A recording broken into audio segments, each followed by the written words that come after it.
Artificial intelligence హార్ట్కి సంబంధించి దీన్ని ఎట్లా వినియోగిస్తారు? ప్రాసెస్ అనేది సింప్లిఫై చేస్తుంది మనకు బేసికల్లీ. హార్ట్ కూడా స్కాన్ అవుతుందా? టెక్నాలజీ అనేది it will help in clear identification of the structures of the heart. Welcome to ET digital media group. మనం నేడు ఓనర్స్ హాస్పిటల్కి సంబంధించి మలక్పేటలో ఉన్నటువంటి కొత్తగా ఆర్టిఫిషియల్ ఇంటెలిజెన్స్కి సంబంధించి హార్ట్ కేర్లో వీళ్ళు ఒకటి లాంచ్ చేశారు ఈ మధ్య హాస్పిటల్లో.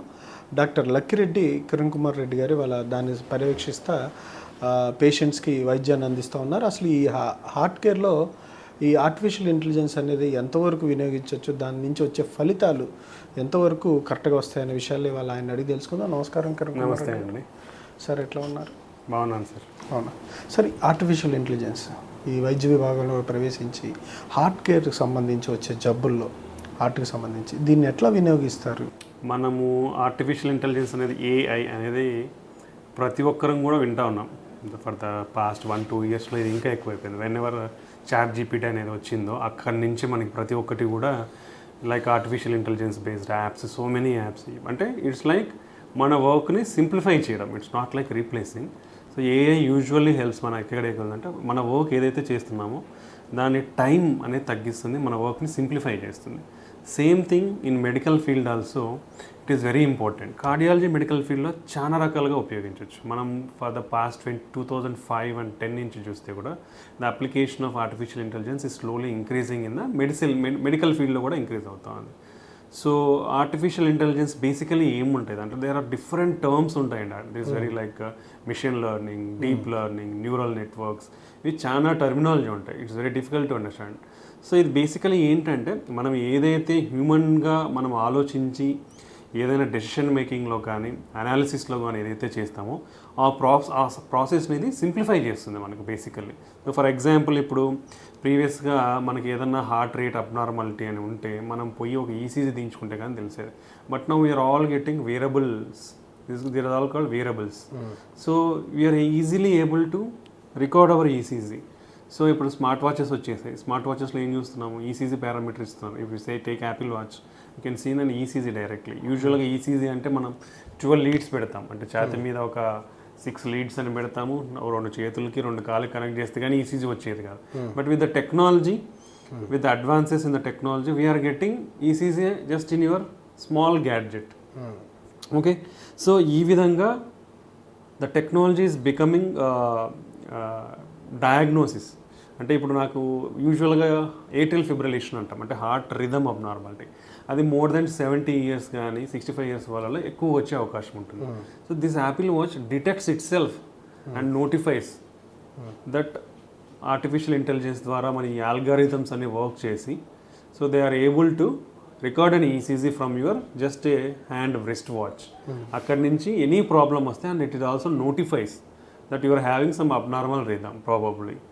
So you can get early identification of the disease. So artificial intelligence valla vachedi early identification of the disease.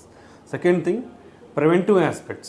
So ఇప్పుడు మనకు ఒక తెలిసింది అనుకోండి, ఫర్దర్ ప్రోగ్రెషన్ కాకుండా how you can stop it. So this is the second advantage of the artificial intelligence in the field of medicine. Third thing, it will guide us in getting early treatments. So early detect చేయడం వల్ల early treatment అనేది వచ్చి further potential complications like ఇప్పుడు ఈ atrial ఫిబ్రిలేషన్లో potential complication అంటే ఏంటంటే brain stroke రావడం. So ఆ పొటెన్షియల్ కాంప్లికేషన్ నుంచి it is saving you by taking appropriate treatment early. And second thing, it reducing it's the cost of your treatments in future. So these are all the advantage of the artificial intelligence. అంటే మన whatever thing is early disease prediction and prognosis. అంటే నీకు ఫ్యూచర్లో very bad రిస్క్కి వెళ్ళకుండా it is preventing you from going to A bad health stage. So ఈ విధంగా artificial intelligence అనేది మనకి మెడికల్ ఫీల్డ్లో if you take in diagnosis, early treatment, even it will help in guiding taking treatment decisions. మన డెసిషన్స్లో కూడా it will help us in guiding. So this is one of the example what we are thinking. There are a lot of examples like that, particularly in the aspect of imaging లో. అంటే imaging అంటే మన హార్ట్ని scan చేయడం అనమాట. So ఇవి artificial intelligence ద్వారా heart కూడా scan అవుతుందా? అంటే ఇప్పుడు మనకి there are simplification of methods. If for suppose మనం 2D ఎకో స్కాన్ తీసుకున్నాం అనుకోండి, మనం నార్మల్గా స్కాన్ చేస్తాం. స్కాన్ చేసినప్పుడు మనకి హార్ట్ ఫంక్షన్ ఎలా ఉంది, దాని డైమెన్షన్స్ ఏంటనేది మెజర్ చేస్తాం. సో ఇక్కడ artificial intelligence where it is coming. So if you take it, we are having a technology that మనం తీసే ఇమేజ్ ఏదైతే స్కాన్లో చూస్తున్నామో అది కరెక్ట్ ఇమేజా కాదా అనేది we are having a graded system like yellow red and green. So నీకు కరెక్ట్ ఇమేజ్ వస్తేనే మనకు కరెక్ట్ మెజర్మెంట్స్ వస్తాయి. So that is interdependency ఉంటుంది. అంటే ఒక ఆపరేటర్ ఒక విధంగా చేస్తే స్కాన్ ఇంకో విధంగా చేస్తారు. సో అది యాంగిల్స్ని బట్టి ఉంటుంది. మన హార్ట్ మీద ఏంటంటే ప్రోబ్ పెట్టిన ఒక యాంగిల్లో పెడితే ఒక విధంగా వస్తుంది, ఇంకో యాంగిల్ మీద పెడితే ఇంకో. But we are having the technology whether whatever we are seeing, ఏదైతే చూస్తున్నామో స్కాన్లో అది కరెక్ట్ యాంగిల్లో ఉందా లేదా. సో ఆ కరెక్ట్ యాంగిల్ ఉన్నప్పుడు నువ్వు మెజర్ చేస్తేనే కరెక్ట్గా వస్తుంది అనమాట. సో ఈ విధంగా టెక్నాలజీ అనేది it will help in clear identification of the structures of the heart. So క్లారిటీగా ఈ బార్డర్ అనేది క్లియర్ ఐడెంటిఫికేషన్ అవుతుంది. This is one of the example where artificial intelligence is helping in imaging our heart. Second thing ఏంటంటే, so ఇదే 2D ఎకోకార్డియోగ్రామ్లో నార్మల్గా మనం function చేస్తే, so we are having heart function ఎలా ఉంది గ్రాస్గా మనకు తెలుస్తుంది. అంటే మంచిగా ఉందా, మోడరేట్గా బ్యాడ్ అయ్యిందా, సివియర్గా హార్ట్ అనేది వీక్ అయిందా అని తెలుస్తుంది. బట్ ఈ స్టేజెస్ అంటే అట్లీస్ట్ నార్మల్ నుంచి మైల్డ్ హార్ట్ ఫంక్షన్ తగ్గే లోపలనే we're having advancements called strain imaging అంటాం. So that is one of the special feature in the 2D echocardiogram. ఆ స్ట్రెయిన్ ఇమేజింగ్ ద్వారా మన హార్ట్ ఎంత స్ట్రెస్కి గురవుతుంది అనేది మనకు తెలుస్తుంది. దాంట్లో గ్లోబల్ లాంగిట్యూడినల్ స్ట్రెయిన్ అంటాం, రేడియల్ స్ట్రెయిన్ అంటే మన హార్ట్ అనేది ముడుచుకుంటూ ఉంటుంది. సో ఇట్ ఈస్ సమ్ స్ట్రెయిన్కి గురవుతూ ఉంటుంది. సో ఇవి వాల్యూస్ ఎంత ఉన్నాయి. సో ఈ డిఫరెంట్ థింగ్స్ని మనకు ముందే ఈ గ్లోబల్ లాంగిట్యూడినల్ స్ట్రెయిన్ అనేది సమ్ వాల్యూ ఉంటే, సో ఈ patient most likely to develop heart weak అయ్యే ఛాన్స్ ఉంటుంది అనేది it shows us. So with this artificial intelligence data we are getting, అంటే ముందు మన క్లినికల్ విజిబుల్ హార్ట్ వీక్ అవ్వకముందే వీఆర్ గెట్టింగ్ ఇన్ఫర్మేషన్. సో ఈ హార్ట్కి ఇలా వెళ్ళే ఛాన్స్ ఉంది, so how you can prevent it. So ఈ విధంగా మనకి ఈ imaging, one of the imaging most commonly use imaging వచ్చేసి 2D ఎక్కువగా. సో ఈ ఇమేజింగ్లో we're having that future and it helps as pre detection. Like ఇప్పుడు డయాబెటీస్ అంటే క్లినికల్లీ మేనిఫెస్టెడ్ డయాబెటీస్ అంటే ప్రీ డయాబెటీస్ అంటే షుగర్ వస్తుంది అనే లోపలనే ఆ వాల్యూస్ని మనం జాగ్రత్తగా పెట్టుకుంటే కంట్రోల్ చేసుకోవచ్చు. అలానే మన హార్ట్ వీక్ అవుతుంది అనే లోపల మనం దాన్ని తెలుసుకొని ఎలాంటి మెజర్స్ తీసుకుంటే అది వీక్ కాకుండా ఉంటుందో అది మనం డిటెక్ట్ చేయగలుగుతున్నాం because of this advancements in the technology, artificial intelligence data. అంటే యూజువల్గా ఇవన్నీ ఎట్లా డెవలప్ చేస్తామంటే వీల్ కలెక్ట్ లాట్ ఆఫ్, ఇప్పటికి మనం take some years of practice. ప్రతి దానికి ఒక డేటా కలెక్ట్ చేస్తాం మనం. ఆ డేటా మొత్తం లైక్ ఈ 2D ఎకోగ్రామ్స్ కొన్ని లక్షల కోట్లలో ప్రతి కంట్రీ నుంచి చేసింటారు. ఆ డేటా ఇమేజెస్ అంతా తీసుకొని we'll feed into the system. So we'll give దానికి ఇన్పుట్స్ ఇస్తారు. ఏంటి ఈ బార్డర్ ఇది వాల్వ్ అని ప్రతి ఒక్కటి అనోటేట్ చేస్తారు. అనోటేట్ చేసిన తర్వాత ఇట్ విల్ ఆ డేటా మొత్తం కలెక్ట్ చేస్తారు, అంటే నార్మల్ అబ్నార్మల్ డేటా అన్ని. So then the system will feed which is normal which is abnormal. Then clear cut ఏ యాంగిల్లో మెజర్ చేస్తున్నారు ప్రతిదీ అనేది దానికి డేటా ఫీడ్ చేస్తాం. డేటా ఫీడ్ చేసిన తర్వాత based on different technology algorithms it will analyse it. So whether it is normal or abnormal, if it is abnormal, what range it is, whether it is clearly correct image వచ్చిందా లేదా, correct image రాలేదంటే what, all these things it analyze and it will give us output. So ఈ విధంగా ఇవన్నీ కూడా అంటే previous data నుంచే మనం ఇవన్నీ డెవలప్ చేస్తున్నాం అనమాట. That the way artificial intelligence is helping in getting a better results than previous things. Okay, ఆ విధంగా అది మనకి తోడ్పడతా ఉంటుంది. అంటే ఈ కార్డియాలజీకి సంబంధించి ఇప్పుడు మీరు చెప్పిన 2D కమిషనరీ కావచ్చు అని వీటిలో ఆల్రెడీ ఇన్బిల్ట్ అయి ఉంటుందా ఇది అనేది మీరు తీసుకొచ్చిన కొత్త టెక్నాలజీలో? ఆల్రెడీ ఇన్బిల్ట్ అంటే ఇప్పుడు వచ్చిన కొత్త మిషన్స్లో ఇట్ ఈస్ ఆల్రెడీ ఇన్బిల్టే వస్తూ ఉందండి. సపరేట్గా అంటే సపరేట్ మిషన్ ఏం కాదు. So every company is advancing their technology. So పాత కాలంలో ఉన్న టెక్నాలజీని అక్కడే ఆగట్లేదు. So for betterment of the identification of the disease before it manifest, అంటే అది క్లినికల్గా మేనిఫెస్ట్ అవ్వకముందే దాన్ని ఎలా డిటెక్ట్ చేయాలనేది ప్రతి ఒక్క టెక్నాలజీని యూజ్ చేసి they are trying to evolve in each mission. ప్రతి మిషన్లోనూ ఈ విధంగా జరుగుతూ ఉంది. ఇంట్రడ్యూస్ చేసుకొని they are bringing. So it will give now automated measurements. మనం ఇంతకుముందు ఏంటంటే మెజర్ చేయాల్సి వచ్చేది ప్రతిదీ మనమే. So based on this lot huge data which is ever we feed it is automatically calculating it, clearly delineated in the borders and giving the exact values అనమాట. But we have to give a clear picture of this is the clear image. So automatically we are having options that data analysis. So if you click some measurements, it will give automatically all the variables. మనకు ఆ information అంతా వస్తూ ఉందన్నమాట. ఇక్కడ ఈ ప్రాంతంలో ఈ ఓనోస్ హాస్పిటల్కి సంబంధించి ఈ టెక్నాలజీని లాంచ్ చేయడం, దానికి మీరు వైద్యునిగా పర్యవేక్షించడం ఎట్లా అనిపిస్తుంది? దీని ద్వారా వచ్చిన పేషెంట్స్ ఎట్లా ఫీల్ అవుతుంది? ఈ ప్రాంతంలో చూస్తే ఈస్ట్ హైదరాబాద్ ఆర్ చంపాపేట ఇటు సైడ్ తీసుకుంటే there are hospitals, but advanced technologies అనేది తక్కువ. సో యూజువల్గా మనం అందరికీ తెలిసిందంటే వెస్ట్ సైడ్ అంతా ఎక్కువ ఉంటాయి అనేది అందరికీ. సో వీ వాంట్ ఈ ప్రాంత ప్రజలకు కూడా అంత అత్యాధునికమైన టెక్నాలజీని తీసుకొని రావాలనేదే మా ఉద్దేశం. That to we are providing all this at regular prices, we're not charging any extra prices. ఈ టెక్నాలజీ అంతా కూడా సేమ్ ఏదైతే రొటీన్ ప్రైజెస్ ఉన్నాయో దాంట్లోనే we're incorporating it. Why we're doing is for betterment of the people. So ఎందుకంటే at what ever the initial stage if you get the good treatment, later స్టేజ్లో మీకు further complications కానీ మళ్ళీ అవి చేయించుకోవాల్సిన అవసరం కానీ రాకూడదు. That's the way technology is helping us. So మనం ఆ ఉద్దేశంతో ఈ టెక్నాలజీని అంతా ఇటు సైడ్ తీసుకొస్తున్నాము. అది డెఫినెట్లీ ప్రజలందరికీ కూడా ఉపయోగపడుతుంది, ఇటు సైడ్ ఉన్న ప్రాంత ప్రజలందరికీ కూడా ఉపయోగపడుతుంది. So we but still more few technologies మనం తెస్తున్నాము. Already it's there in our labs. So any patients వాళ్ళకి ఏంటంటే ఒకటి యాంజియో క్యూఎఫ్ఆర్ అంటాం.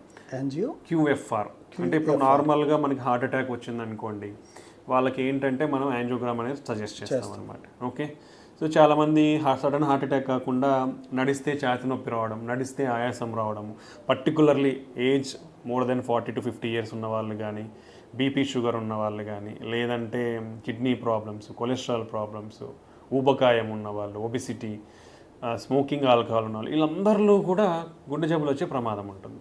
వీళ్ళందరికీ నడిస్తే ఆయాసం రావడము, లేదంటే నడిస్తే ఛాతీ నొప్పి రావడము, అలసట ఉండడము, ఇవన్నీ హార్ట్ అటాక్ యొక్క సైన్స్ అండ్ సిమ్టమ్స్ అనమాట. ఓకే, సో ఇలాంటి వాళ్ళలో మనం యూజువల్గా ఏంటంటే ఈసీజీ స్కాన్, ట్రెడ్మిల్ చేస్తాం, వాళ్ళకి అవసరం ఉంటే యాంజియోగ్రామ్ సజెస్ట్ చేస్తాం. యాంజియోగ్రామ్ అనేది డెఫినెటివ్ టెస్ట్ మనకి. సో ఏంటంటే బ్లాక్స్ ఉన్నాయా లేదా, కానీ ఇక్కడ ఒకటి ఉంది, బ్లాక్స్ ఉన్నాయా దానికంటే అది ఎంత సిగ్నిఫికెంట్ బ్లాక్స్ ఉన్నాయో చాలా ఇంపార్టెంట్. మనం సిగ్నిఫికెంట్ బ్లాక్స్ అంటే మోర్ దెన్ 50% అంటే సిగ్నిఫికెంట్ బ్లాక్ ఉంటాం, కానీ ఆ బ్లాక్ మనకి ప్రాబ్లం కాజ్ చేసేది ఏంటంటే మోర్ దెన్ 80% బ్లాక్ ఉంటేనే మనకు అది డెఫినెట్లీ మన సిమ్టమ్స్కి కాజ్ చేస్తుంది.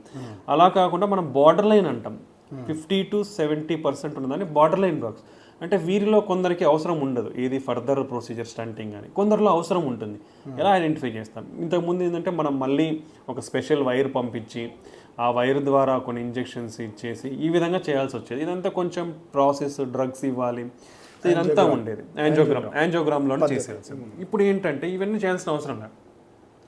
అడ్వాన్స్డ్ టెక్నిక్స్, ఆర్టిఫిషియల్ ఇంటెలిజెన్స్ ఇవన్నీ వచ్చిన తర్వాత ఏంటంటే ఇవన్నీ కూడా దే ఆర్ అనలైజింగ్. అంటే ఈ విధంగా టెస్ట్ చేసిన వాల్యూస్కి వీళ్ళు ఏంటంటే ఈ సాఫ్ట్వేర్ అనాలిసిస్లోనే they can identify whether that block is significant or not. Okay, so దాన్ని మనం యాంజియో క్యూఎఫ్ఆర్, యాంజియో ఎఫ్ఎఫ్ఆర్ అని చాలా టర్మినాలజీస్, చాలా సాఫ్ట్వేర్స్ ఉన్నాయి. మనం యాంజియో క్యూఎఫ్ఆర్ అనేది we are keeping in our cath lab. So అది మనం డిఫరెంట్ యాంగిల్స్లో అంటే 2 ఆర్థోగోనల్ ప్రొజెక్షన్ యాంగిల్స్లో యాంజియోగ్రామ్ తీస్తే దాని సాఫ్ట్వేర్లో వీ కెన్ అనలైజ్. ఎవరికైతే ఈ బార్డర్ లైన్ బ్లాక్స్ ఉంటాయో వాళ్ళకి ఇది కంపల్సరీ ప్రాబ్లమ్స్ కాజ్ చేస్తుందా లేదా అనేది దీంతో తెలుస్తుంది. ఎలా అంటే వీఆర్ హ్యావింగ్ సమ్ వాల్యూస్. ఇవన్నీ కూడా క్లినికల్ ట్రయల్స్లో ప్రూవ్ అయినవి. ఫేవర్ 3 చైనా ట్రయల్ అనేది ఒకటి ఉంది. ఈ క్యూఎఫ్ఆర్ అనేది FAVOR 3 China 1, 2, 3 different trials they conducted. And అన్ని ట్రయల్స్లో కూడా ఈ క్యూఎఫ్ఆర్ అనేది ఇట్ ఈస్ ఈక్వివలెంట్. ఏదైతే ఎఫ్ఎఫ్ఆర్ అనేది స్టాండర్డ్ ఉందో దానికి ఈక్వివలెంట్గా it is giving good results. It is showing correct correlation with that అనమాట. సో మనకి దీంట్లో 0.89 అంటాం. ఈ 0.89 కంటే వాల్యూ పైన ఉంటే స్టంటింగ్ అనేది అవసరం లేదు border line లీజన్స్లో.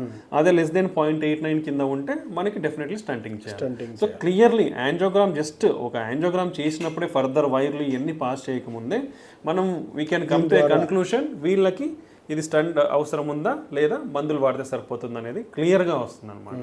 So that to we are providing అంటే సేమ్ కాస్ట్ ఆఫ్ యాంజియోగ్రామ్. ఈ టెక్నాలజీని అదే కాస్ట్కి మనం ప్రొవైడ్ చేస్తున్నాం. సో దీనివల్ల వాళ్ళకి ఖర్చు అనేది కూడా తగ్గిపోతుంది. యూజువల్గా సమ్ హై అమౌంటే ఉంటుంది ఎఫ్ఎఫ్ఆర్ టెస్ట్, ఆ మినిమం హై ఖర్చును కూడా మేము తగ్గిస్తున్నాము. వాళ్ళకి ఖచ్చితమైన వైద్యాన్ని అందిస్తున్నాము. సో దట్ అన్నెసెసరీగా స్టంట్ వేయము, వాళ్ళకి అలానే అవసరం ఉన్న చోట వదిలేసి ఫర్దర్గా హార్ట్ అటాక్స్ రాకుండా కూడా అవసరమైన చోట స్టంట్ వేసి వాళ్ళకి అవన్నీ కూడా రాకుండా, మళ్ళీ ప్రాబ్లమ్స్ రాకుండా మనకి ఈ టెక్నాలజీ అనేది ఉపయోగపడుతుంది అనమాట. ఇది ఒక్కటేనా ఇంకేమైనా వేరే stages? We are also bringing IVUS imaging. Already OCT IVUS imaging అనేది ఉన్నాయి, but we are bringing the latest technology in IVUS imaging. That is also AI enabled IVUS imaging అనేది తెస్తున్నాము. యూజువల్గా ఏంటంటే మనము యాంజియోగ్రామ్ చేస్తాం. ఈ యాంజియోగ్రామ్ అనేది ఎక్స్రే లాంటిది. సో ఈ యాంజియోగ్రామ్లో బ్లాక్ ఉంటే దాన్ని వైర్ పాస్ చేసి స్టంట్ పెట్టేస్తాం. This is called angiography guided stenting అంటాం. ఇది రొటీన్గా ఫాలో అయ్యేది అందరం కూడా. బట్ ఇమేజ్ గైడెడ్ స్టంటింగ్ అనేది వచ్చింది. అంటే ఇక్కడ ఏం చేస్తామంటే ఇప్పుడు రక్తనాళం ఉంది, మనం ఎక్స్రేలో ఏం చూస్తాం, రక్తనాళం ఉందా, బ్లాక్ ఉందా, స్టంట్ వేసినామా అని చూస్తాం. బట్ ఇక్కడ ఏంటంటే ఈ రక్తనాళంలోకి ఒక స్పెషల్ కెమెరాను పంపిస్తున్నాం. ఐవాస్ కేథెటర్ అనేది special camera like system. So ఆ కెమెరాలో రక్తనాళం లోపలికి పంపిస్తాం. పంపించినప్పుడు ఈ గోడల చుట్టూ ఉండేది రక్తనాళం అనేది ఏంది, ఒక ట్యూబ్ లాంటిది. ట్యూబ్లో నీరు ఎట్లా పారుతుందో మన రక్తనాళంలో బ్లడ్ అనేది పారుతూ ఉంటుంది. సో ఈ గోడలో, రక్తనాళం గోడలో కొవ్వు ఎంత శాతం ఉంది, అది ఎటువంటిది, ఫ్యాట్ శాతం ఉందా, ఫైబ్రస్ టిష్యూ అంటాం, లేదా సిమెంట్ లాగా గడ్డ కట్టినట్లు కాల్షియం ఉందా, ఉంటే ఎంత డిస్టెన్స్ ఉంది, ఓకే ఒకవేళ ఉంటే ఎంత పర్సెంట్, 70% ఉందా, 80% ప్లాక్ బర్డన్ అంటాం, అది ఎంత పర్సెంట్ ఉంది, ఈ వెజల్ సైజ్ ఎంత ఉంది, ఎవ్రీ డీటెయిల్ మనకి క్లియర్గా తెలుస్తుంది. సో ఇది తెలిసినప్పుడు ఏమవుతుంది, ఇప్పుడు కాల్షియం ఉందనుకోండి, దానికి సింపుల్గా బెలూన్ చేసి స్టంట్ పెడితే సరిగా కూర్చోదు స్టంట్ అనేది. సో అప్పుడు మళ్ళీ ఫ్యూచర్లో మళ్ళీ హార్ట్ అటాక్ రావడము, మళ్ళీ వేరే ప్రొసీజర్లు చేయాల్సిన అవసరం ఉంటుంది. అలా కాకుండా ఇది కాల్షియం ఉంది కాబట్టి దీనికి స్పెషల్ టెక్నిక్స్ వాడాలి. స్పెషల్ బెలూన్స్ ఉంటాయి లేదా స్పెషల్ ప్రొసీజర్స్ ఉంటాయి. అవి చేయడం వల్ల ఆ కాల్షియంని మనము డ్రిల్ చేసి తీసేస్తాం. తీసినాక స్టంట్ పెడితే స్టంట్ అనేది కరెక్ట్గా కూర్చుంటుంది. అదర్వైజ్ ఇప్పుడు ఏమవుతుంది, ఇక్కడ కాల్షియం ఉందనుకోండి, ఇక్కడనే కూర్చుంటుంది, ఇక్కడే ఈ కింద ఎక్స్పాండ్ కాదు సరిగా స్టంట్ అనేది. సో మనం అది ఈ ఐవాస్ ఇమేజింగ్ చేయడం వల్ల మనకి ఎంత ఎక్స్టెంట్ ఉందనేది తెలియడం వల్ల దీన్ని కరెక్ట్గా ట్రీట్ చేస్తాం. స్టంట్ పెట్టక పద్ధతిని ఐవాస్ ఇమేజింగ్ అంటాం. ఐవాస్ ఇమేజ్ గైడెడ్ స్టంటింగ్ అంటాం. ఈ ఐవాస్ ఇమేజ్ గైడెడ్ స్టంటింగ్ ద్వారా 36% బెటర్ రిజల్ట్స్ ఉంటాయి. So normal X-ray guided, angiography guided stenting అంటే ఐవాస్ గైడెడ్ ఇమేజ్ స్టంటింగ్ ద్వారా 36% బెటర్ రిజల్ట్స్ ఉంటాయి. అంటే నువ్వు ఫ్యూచర్ మళ్ళీ స్టంట్లు వేయించుకోవాల్సిన అవసరం అనేది చాలా తగ్గిపోతుంది అనమాట. ఇంకోటి ఏంటి, ఈ ఇమేజ్ గైడెడ్ సిస్టమ్ ద్వారా ఐవాస్ ఇమేజ్ స్టంట్ పెట్టినాక మళ్ళీ కెమెరా సిస్టమ్ని పాస్ చేసి మళ్ళీ చూస్తాం. అంటే చూడొచ్చు, స్టంట్ పెట్టిన తర్వాత మళ్ళీ చూడొచ్చు. అంటే ఆ స్టంట్ కరెక్ట్గా వాల్స్కి అతుక్కుందా లేదా, దెన్ అది కరెక్ట్గా ఎక్స్పాండ్ అయిందా లేదా వెజల్ సైజుకి, లేదా ఏమైనా ఇంకా ప్రాబ్లమ్స్ ఏమైనా ఉన్నాయా, డిసెక్షన్స్ కానీ, స్టంట్ టిష్యూ ప్రోలాప్స్ అంటాం, లేదంటే స్టంట్ ఫ్రాక్, ఇలాంటివన్నీ కూడా ఐడెంటిఫై చేయొచ్చు. అంటే ఈ లెస్ రేట్ అంటే వెరీ తక్కువ ఉన్న కాంప్లికేషన్స్ కూడా మనం డిటెక్ట్ చేయొచ్చు. దానివల్ల మనకి కరెక్ట్గా కూర్చుందనే ఒక ఈ వాల్యూస్ ఉంటాయి. దీనికంటే పైన ఈ వాల్యూస్ ఉంటే ఫ్యూచర్ ఈవెంట్స్ అనేది చాలా తక్కువ ఉంటాయి. So we will achieve all those criteria. దానివల్ల మనకు ఫ్యూచర్లో మళ్ళీ హార్ట్ అటాక్లు రావడం కానీ, స్టంట్ వేసిన తర్వాత మళ్ళీ ఇంకో స్టంట్ వేయించుకోవాల్సిన అవసరం కానీ చాలా తగ్గిపోతాయి. అంటే ఇనిషియల్ స్టేజ్లోనే కరెక్ట్గా ట్రీట్మెంట్ తీసుకుంటే ఈ ఇమేజ్ గైడెడ్ స్టంటింగ్ ద్వారా, అంటే ఏదైతే ఫస్ట్ స్టంట్ వేయించుకునేటప్పుడే ఈ ఇమేజ్ గైడెడ్ స్టంటింగ్ ద్వారా మనం కరెక్ట్గా స్టంట్ వేయించుకుంటే ఫ్యూచర్లో మళ్ళీ హార్ట్ అటాక్స్ రాకుండా, మళ్ళీ ఇంకో స్టంట్ ప్రొసీజర్కి కానీ ఇంకో దానికి కూడా అవసరం లేకుండా మనం కాపాడుకోవచ్చు. బికాస్ 36% అనేది చాలా హ్యూజ్ డిఫరెన్స్. సో ఈ బెటర్మెంట్ రిజల్ట్స్ కోసం we are providing this image technology అనేది మనం ప్రొవైడ్ చేస్తున్నాం. ఇప్పుడు అది ఏఐ ఎనేబుల్డ్, అంటే ఆటోమేటికలీ డిటెక్ట్స్ ఎవ్రీథింగ్. ఇక్కడ ఎంత పర్సెంట్ ప్లాక్ బర్డన్ ఉంది, సైజ్ ఎంత ఉంది, డిసీజ్ ఎంత డిస్టెన్స్ ఉంది అనేది అది ఆటోమేటికల్లీ ఐడెంటిఫై చేస్తుంది. It gives the exact measurement అనమాట. ఆ మెజర్మెంట్స్ వల్ల మన పేషెంట్కి మోర్ బెనిఫిషియల్గా ఉంటుంది ఫర్ టేకింగ్ ఎ డెసిషన్. ఈ ఏదైతే స్టంట్కి సంబంధించి చెప్పారు, దీని తర్వాత ఓపెన్ హార్ట్ సర్జరీకి సంబంధించి మన దగ్గర ఎట్లాంటి టెక్నాలజీస్ ఉన్నాయి? ఓపెన్ హార్ట్ సర్జరీలో యూజువల్గా 2 types ఆఫ్ గ్రాఫ్ట్స్ ఉంటాయండి. వీనస్ గ్రాఫ్ట్స్, ఆర్టీరియల్ గ్రాఫ్ట్స్ అని ఉంటాయి. So it depends on the graft suitability. Bypass సర్జరీలో ఆర్టీరియల్ గ్రాఫ్ట్స్ అనేది వేస్తారు. ఆర్టీరియల్ గ్రాఫ్ట్స్ అనేది యూజువల్గా రీమా అని ఉంటాయి, లేదంటే రేడియల్ ఆర్టరీస్ అని తీసుకొని వేస్తారు. ఒకవేళ అవి హార్వెస్టింగ్కి కానీ ఎనీ ఇష్యూస్ ఉన్నా వీనస్ గ్రాఫ్ట్స్ అని వేస్తారు. ఇంకోటి ఏంటంటే depends on the patient condition, అంటే బ్లాక్స్ని కానీ ఇవంతా సింగిల్ వెజల్ వేయాలంటే మినిమల్లీ ఇన్వేజివ్ టెక్నిక్స్ అనేది అవి కూడా అవైలబిలిటీలో ఉన్నాయి. సో మినిమల్లీ ఇన్వేజివ్ అంటే ఇంతకుముందు పెద్ద కోత కాకుండా చిన్న ఇన్సిషన్ ఇచ్చి ఆ విధంగా కూడా మినిమల్లీ ఇన్వేజివ్ బైపాస్ అనేది కూడా చేస్తున్నారు. దాంట్లో ఏమన్నా వాడుతున్నారు? Till now all these advancements ఏఏ అనేది we're getting in interventional cardiology. అంటే ఇంటర్వెన్షనల్ కార్డియాలజీ అంటే ఓపెన్ హార్ట్ సర్జరీ అవసరం లేకుండా జరిగేదాన్ని ఇంటర్వెన్షనల్ కార్డియాలజీ ప్రొసీజర్స్ అంటాం. సో ఈ ఇంటర్వెన్షనల్ కార్డియాలజీలోనే ర్యాపిడ్ అడ్వాన్సెస్, ర్యాపిడ్ డెవలప్మెంట్స్ అనేది వస్తూ ఉన్నాయి మనకు అన్నీ కూడా. ఇప్పుడు మనం కాల్షియం అనేది అన్నాం, ఆ కాల్షియంని ట్రీట్ చేయడానికి రకరకాల ఫస్ట్ కటింగ్ బెలూన్స్ అని ఉంటాయి, స్కోరింగ్ బెలూన్స్ అని ఉంటాయి, హై ప్రెషర్ బెలూన్స్ ఉంటాయి, నెక్స్ట్ రొటేషనల్ అథ్రెక్టమీ, డ్రిల్లింగ్ టైప్ అనమాట. రొటేషనల్ అథ్రెక్టమీ, ఆర్బిటాల్ అథ్రెక్టమీ అనేది డ్రిల్ చేసేస్తాయి, కాల్షియంని క్లియర్ చేసేస్తాయి. ఒకవేళ అవి అస్సలు పోవట్లంటే బెలూన్ ఉంటాయి, ఇంట్రావాస్కులర్ లిథోట్రిప్సీ అంటాం. అంటే అల్ట్రాసౌండ్ వేవ్స్తో మనం ఆ కాల్షియంని బ్రేక్ చేయొచ్చు. ఒకవేళ అసలు ఏమీ పోవట్లేదంటే లేజర్ ఉంది, లేజర్ ద్వారా కూడా మనం ట్రీట్ చేయొచ్చు. ఇలా డిఫరెంట్ టెక్నాలజీ అనేది మనకి అవైలబిలిటీలోకి వస్తూ ఉందన్నమాట. ఇవన్నీ ఇక్కడ అందుబాటులో ఉంటాయి మన దగ్గర. ప్రతి రకమైన అంటే ఎంత కాంప్లెక్స్ కేసుకైనా మన దగ్గర ప్రతిదానికి ట్రీట్మెంట్ దొరుకుతుంది. మ్యాక్సిమం ఓపెన్ హార్ట్ సర్జరీ అవసరం లేకుండా పేషెంట్ కండిషన్ని బట్టి ఏదైతే సూటబుల్లో వాళ్ళకి డెఫినెట్లీ ఆ ట్రీట్మెంట్స్ అన్నీ కూడా మనం ప్రొవైడ్ చేస్తున్నాం.